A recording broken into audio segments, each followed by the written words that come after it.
Aming pinakamamahal na anak na sina Janelle at Jarvis. Mga anak, alam nyo, kayo ang pinakamahalaga at pinakaimportanteng bagay na dumating sa amin. Kaya sana, lagi nyo kami igagalang, mamahalin, at makikinig sa lahat ng aming sasabihin.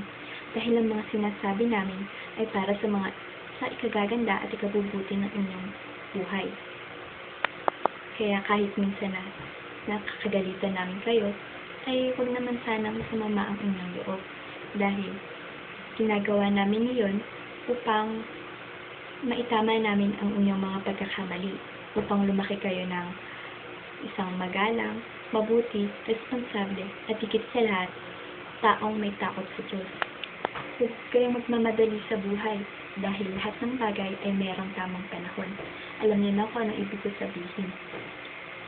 Upang wala kayong pagsisihan sa huli, dahil mahirap mabuhay ng meron kang dinadalang pagsisisi. At kung mawawala man kami ng inyong ama, ay mahalin nyo at ingatan nyo ang isa't isa.